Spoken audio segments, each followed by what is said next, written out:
رسوله الكريم أما بعد أعوذ بالله من الشيطان الرجيم بسم الله الرحمن الرحيم قال الله تبارك وتعالى في القرآن المجيد والفرقان الحميد الرحمن علم القرآن خلق الإنسان علمه البيان اساتذہ کرام اور عزیز طلبہ، یہ ہمارے سب کے لیے خوش قسمتی کی بات ہے کہ اللہ جل شانہ نے ہم لوگوں کو اپنے گاؤں میں سے، اپنی برادری میں سے، اپنے خاندان میں سے چھانٹ کر یہاں بھیج دیا پڑھنے پڑھانے کے لیے۔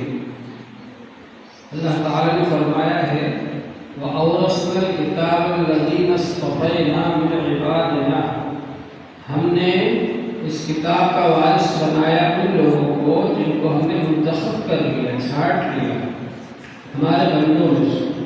تو یہ اللہ تعالیٰ کی طرف سے انتخاب ہے، اللہ تعالیٰ نے منتخب فرمایا، چھانٹا ہے اور چھانٹ کر کے یہاں بھیجا۔ اور یہاں ہمارا کیا کام ہے؟ صبح سے اٹھ رہے ہیں، قرآن پاک ہاتھ میں ہے، حدیث پاک ہاتھ میں ہے، مسائل کی کتابیں ہاتھ میں ہیں، دینی کتابیں ہاتھ میں ہیں۔ شام کو سو رہے ہیں، قرآن پاک پڑھتے پڑھتے سو رہے ہیں، حدیث پاک پڑھتے پڑھتے سو رہے ہیں، دینی کتابیں پڑھتے پڑھتے سو رہے ہیں۔ صبح سے شام تک ایک ہی کام ہے۔ تو یہ بڑی خوش قسمتی کی بات ہے کہ اللہ تعالیٰ نے ہم کو پڑھنے پڑھانے کے لیے منتخب کر دیا۔ حضور پاک صلی اللہ علیہ وآلہ وسلم نے فرمایا خیرکم من تعلم القرآن وعلمہ، تم میں سب سے بہتر وہ ہے جو قرآن پاک کو سیکھے اور سکھائے۔ قرآن پاک پڑھنے والے، پڑھانے والے اللہ تعالیٰ کی نظر میں سب سے بہتر ہیں۔ اس پر ہم کو یقین رکھنا چاہیے اور یہ کوشش کرنا چاہیے کہ ہمارا پورا وقت پڑھنے پڑھانے میں لگے۔ العلم لا يعطيك بعضه حتى تعطيه كلك، علم تھوڑا سا بھی نہیں آئے گا جب تک پوری طرح سے اس میں نہیں لگو گے۔ پڑھ رہے ہیں، یاد کر رہے ہیں، سنا رہے ہیں، اسی مقصد میں لگے رہے، اس کے علاوہ کوئی اور ہمارا مقصد نہ ہو، ادھر ادھر کی فکریں ذہن میں نہ ہو۔ من جعل العلوم ہما واحدا کفاہ اللہ لہمہ، اس نے ساری فکروں کو ایک فکر بنا لیا کہ بس دین کا علم حاصل کرنا ہے، تو اس کی ساری فکریں جو دوسری ہیں، دنیاوی فکریں ہیں، ان سب کے لیے اللہ تعالیٰ کافی ہو جائے گی، اللہ تعالیٰ اس کی ضروریات کو پورا کرے گی۔ تو یہ کوشش ہونا چاہیے کہ ہم لوگ دین کے کام میں لگے رہیں پوری طرح سے، اور یہ سوچ کر پڑھیں کہ ہم کو پڑھنے کے بعد بھی پڑھانا ہے، اس لیے خوب اچھے سے محنت کرنا ہے ہر کتاب میں تاکہ ہم دوسروں کو بھی پڑھا سکیں۔ یہ سوچ کر کے پڑھیں اور آئندہ ہم کو دین کی ہی خدمت کرنا ہے، یہ سوچ کر کے ہم پڑھتے رہیں، تو انشاءاللہ تعالی اس علم میں اور زیادہ برکت ہوگی۔ حضور پاک صلی اللہ علیہ وآلہ وسلم نے فرمایا نظر اللہ امرأ سمع مقالتی فوعاها وأداها فرب مبلغ أوعى من سامع، وفي روایت فرب مبلغ أفقه من سامع۔ اللہ تعالیٰ اس بندے کو تر و تازہ رکھے، بارونق رکھے، ہرا بھرا رکھے، ہنستا کھیلتا رکھے۔ کون سا بندہ؟ جس نے میری بات سنی، حدیث پاک کو سنا اور اس کو یاد رکھا اور دوسروں تک پہنچا دیا۔ فرب مبلغ اوعى من سامع، بس اوقات ایسا ہوتا ہے دوسرے کو جس کو بات پہنچائی اس کا حافظہ زیادہ تو نہیں ہوتا ہے، وہ اس کو زیادہ اچھے طریقے سے یاد رکھ سکتا ہے اور رکھتا ہے۔ اور دوسری روایت میں ہے افقہ من سامع، وہ زیادہ فقیہ ہوتا ہے سننے والے کے مقابلے میں، وہ اس سے مسائل نکال دیتا ہے۔ چنانچہ علماء کرام نے محدثین سے حدیثیں لی اور فقہاء کرام نے اس سے مسائل نکالے، تو امام اعمش فرمایا کرتے تھے نحن الصیادلہ وهم الاطباء، ہمارا کام تو دوا فروشی کا ہے، دوا بیچنے والا ہوتا ہے، اسے وہ فلاں دوا دے دو، دوا اٹھا کر دے دے گا۔ اب اس دوا میں کیا کیا فوائد ہیں وہ ساری باتیں اس کو معلوم نہیں، دوا کا نام یاد ہے، کبھی فلاں گولی دے دینا، اٹھا کے دے دینا، فلاں بوتل دے دینا، شربت کی سیرپ کو دے دیتا ہے، لیکن اس سے کیا کیا فوائد ہیں حکیم لوگ جانتے ہیں، ڈاکٹر لوگ جانتے ہیں، تو وہ لکھ کر دیتے ہیں فلاں گولی لے کے آؤ، فلاں دوا لے کر آؤ۔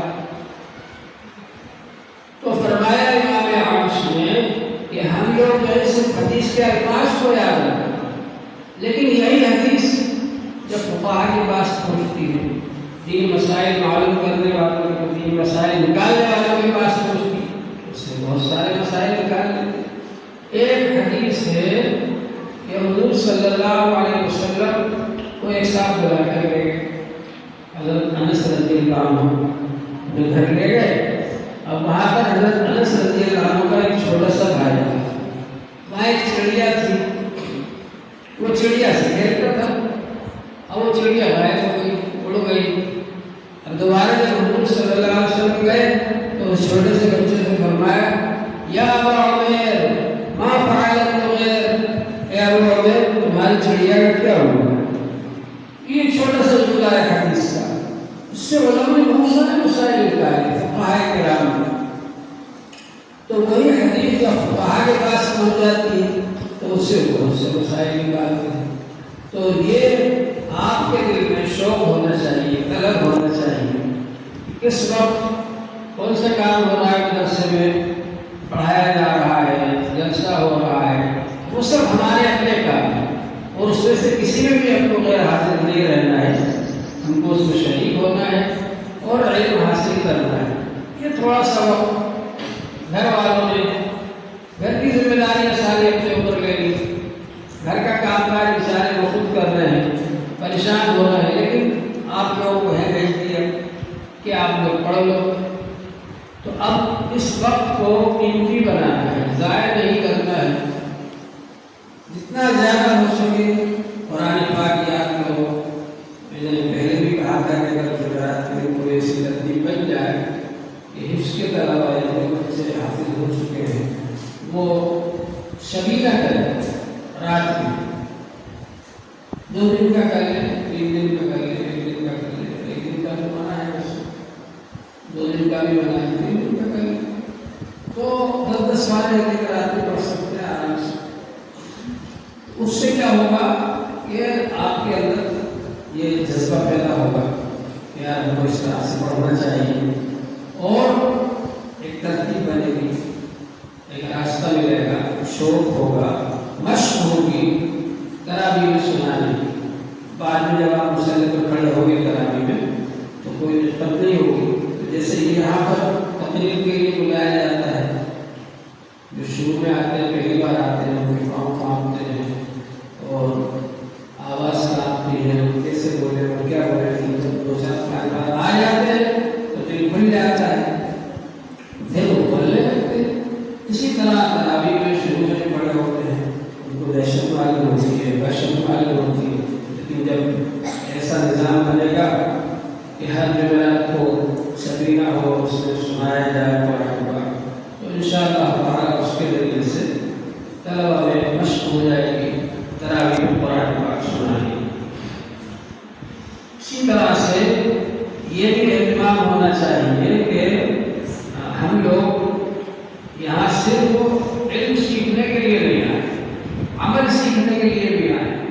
حضرت مولانا شاہ غلام صاحب رحمۃ اللہ علیہ فرماتے تھے آپ کا پورا نام ہے طالب العلم والعمل، طالب العلم والعمل، علم کے بھی طالب ہے، عمل کے بھی طالب ہے، تو نمازوں کا اہتمام بھی ہو، اسی طرح سے استادوں کا بھی ادب احترام ہو، کتابوں کا بھی ادب احترام ہو۔ حضرت علامہ انور شاہ کشمیری رحمۃ اللہ علیہ اتنا زبردست حافظ تھا ان کا، ایسا حافظ تھا اس زمانے میں 1.25 لاکھ کتابیں تھیں، 1.25 لاکھ کتابیں عرب میں، اس کو خانے تو زیادہ ہوگی۔ فرماتے تھے خدا نہ خواستہ کہ کتابیں ضائع ہو جائیں تو ہر کتاب کو ویسے کا ویسے ہی لکھوا دو.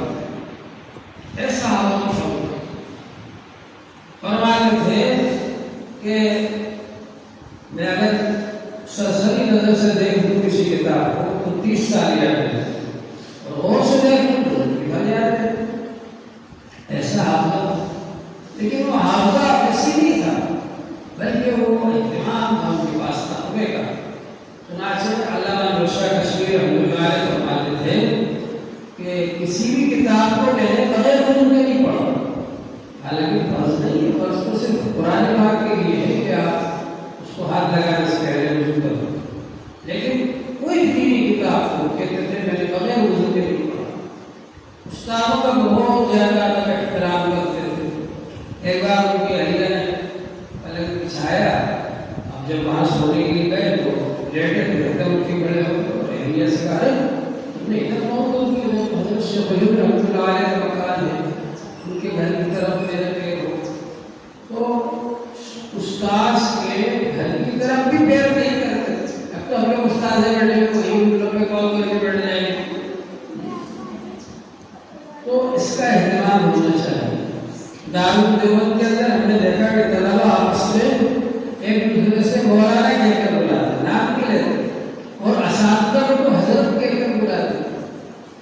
بعض مدرسوں میں ہم نے دیکھا استادوں کے نام لے کر بلاتے، فلاں صاحب فلاں صاحب فلاں صاحب گھر کے نام لیتے. استادوں کو حضرت کہہ کر دارالدیوبند کو بلاتے اور طلبہ ایک دوسرے سے خطاب کرتے ہیں تو نام نہیں لیتے بلکہ مولانا کہتے. اور سلام کا دارالدیوبند میں بہت زیادہ رواج ہے. اساتذہ طلبہ کو سلام کرتے ہیں اور طلبہ بھی بڑے طلبہ اور چھوٹوں کو سلام کرتے ہیں، چھوٹے طلبہ کو. اس طرح سے رواج ہے سلام کرنا. اب کوئی اجنبی آدمی آئے اس سے بھی وہ سلام کرو. اگر کسی اجنبی آدمی نے پوچھا کہ فلاں جگہ جانا ہے تو وہ طالب علم یہ نہیں بتایا کہ وہ ادھر سے جاؤ ادھر سے جاؤ ادھر سے جاؤ، نہیں، وہ اس کو لے جا کر باہر چھوڑ کر آئے. یہ اخلاق جو ہے یہ کہاں سے آئیں گے؟ اخلاق بھی یہی سیکھنا ہے، آپ کو علم بھی یہی سیکھنا ہے، عمل بھی یہی سیکھنا ہے. مدرسہ ایک بننے کی جگہ ہوتی ہے. ایک فیکٹری کے اندر ایک گاڑی بن گئی اور چلتی کہاں ہے؟ سڑک روڈ پر.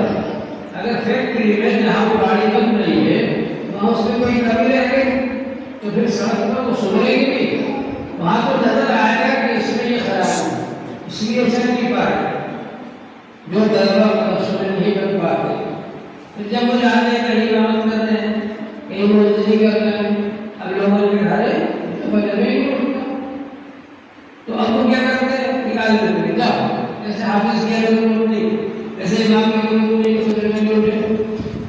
تو جو چیز یہاں اگر آپ کے اندر کمی رہ جائے گی تو وہ ہمیشہ رہے گی.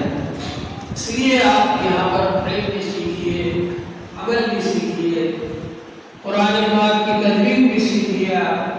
کہیں جائیں گے سب سے پہلے آپ کو سر پہ کھڑا کیا جائے گا. نماز پڑھاتے سب فرض جگہ سے پڑھ گیا ماشاء اللہ ہوگا اس طرح نماز، اور آپ نے نماز ہی ایسی پڑھائی. ایک مسجد میں گیا، ایک مدرسے کا ایک طالب علم وہاں تھا، اتفاق سے محلے میں پہنچ گیا. اس نے قلیہ الکافرون ایسی پڑھی کہ دل چاہ رہا تھا کہ میں بیچ میں سے ہی نیت توڑ کے چلا جاؤں، لیکن میں نے سوچا یہ سب کیا کہے گا، حالت میں کھڑا رہا اس کے پیچھے.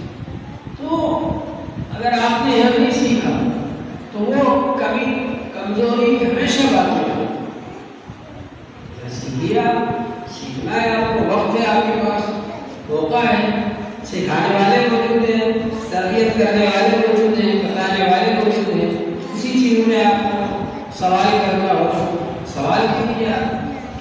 السؤال نصف العلم، سوال کرنا بھی آدھا علم ہے. انما شفاء العی السؤال، عاجز کے لیے شفا ہے سوال.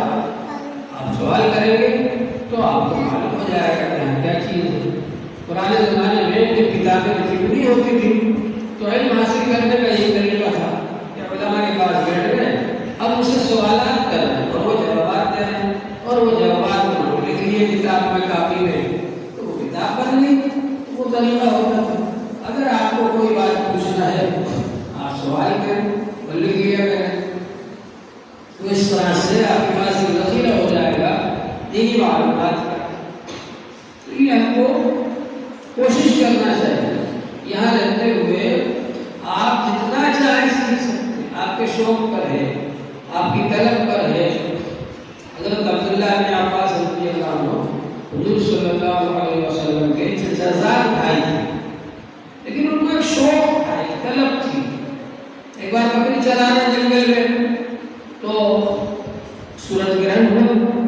اب انہوں نے بکریاں دوسرے کو دے دی, بھائی آج تو چرا. خود آئے دوڑے ہوئے مدینے میں, دیکھو آج حضور صلی اللہ علیہ وسلم کیا کام کرتے ہیں. انہوں نے دیکھا کہ حضور صلی اللہ علیہ وسلم سورج گرہن کی نماز پڑھا رہے ہیں. یہ بھی آ کر کے شامل ہو گئے. اب آج ہمارے پاس جو روایت ہے وہ دو قسم کی.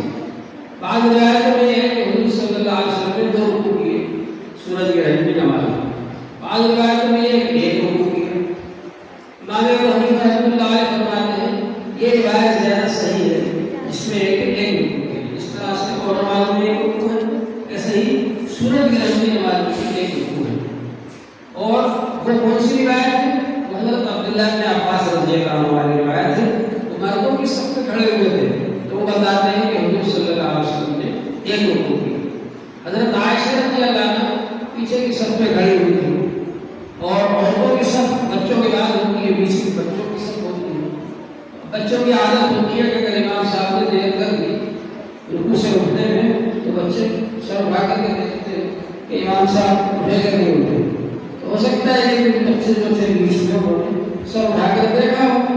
حضرت عائشہ رضی اللہ عنہ رکوع میں تھی تو کچھ بچے سر اٹھا کر دیکھ رہے ہیں تو انہوں نے سوچا ہوگا 2 رکوع کی.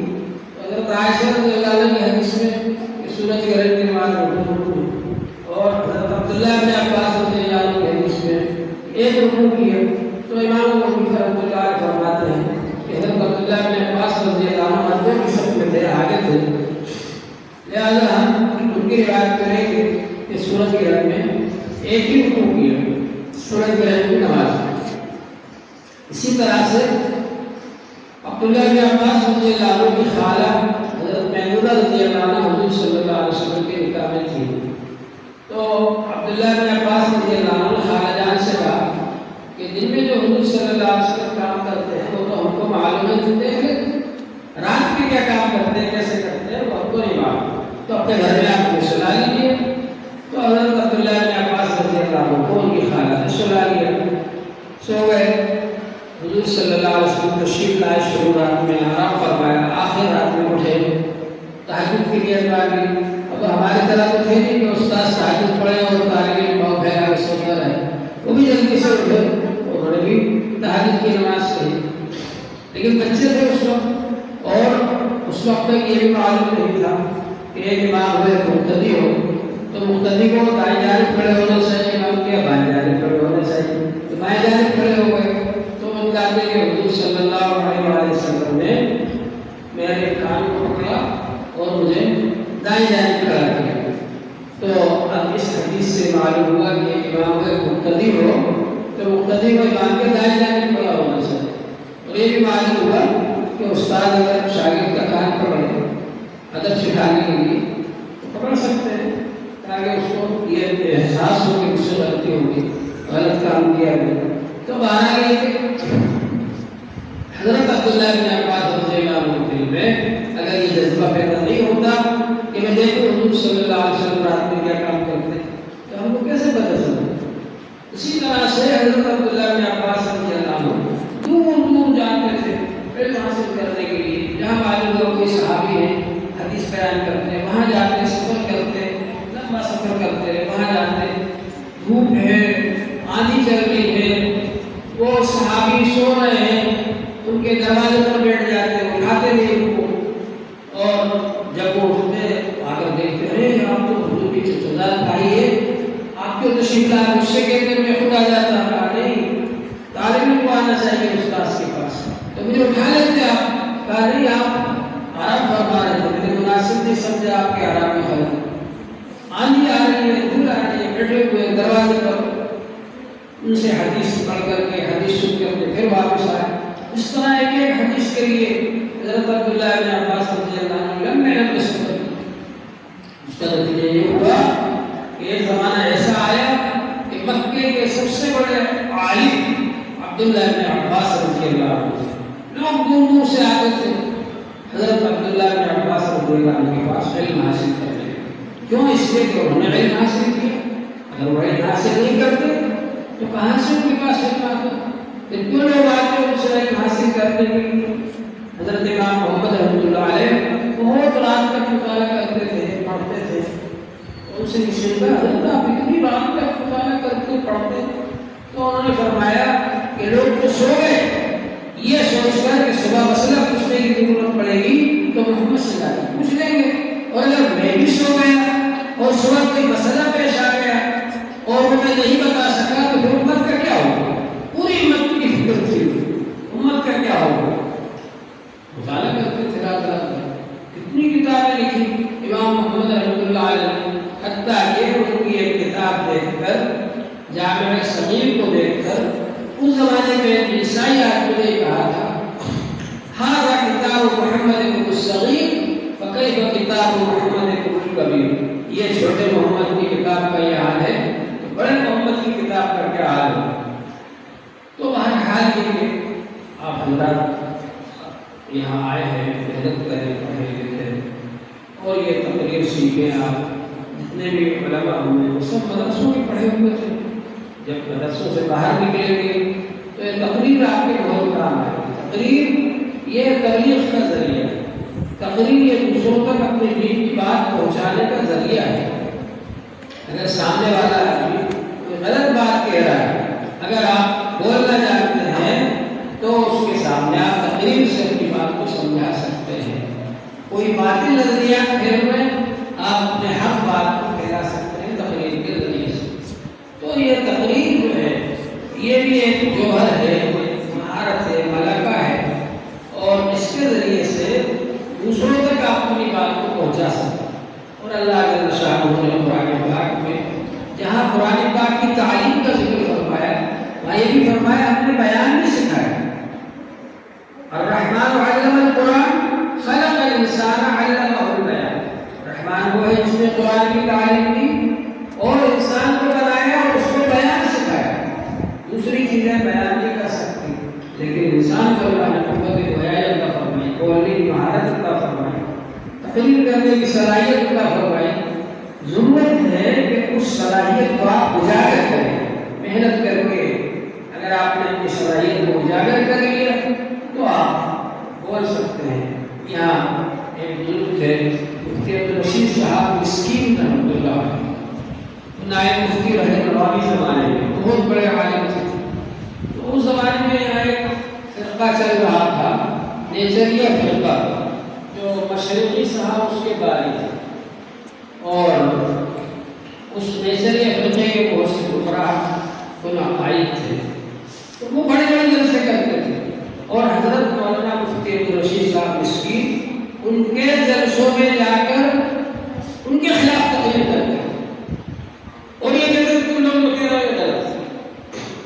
کتنے بڑے آدمی تھے، کتنی بڑی ہمت والے آدمی۔ اس زمانے میں یہاں بھوپال میں ایک شہر میں گھر تھا تو لوگ جاتے تھے، تو تم جاتا ہوں تو حضرت کہا ڈنڈا لے کر دروازے پر کھڑے ہو جاؤ اور اگر کوئی مسلمان آتا تو اس کو ڈنڈا مار کے بھگایا۔ دیکھنے کے لیے امر بالمعروف نہیں آنے کو۔ اس زمانے میں تبلیغ بالکل شروع میں آئی تھی، کوئی جانتی نہیں تھا تبلیغ کیا ہوتی۔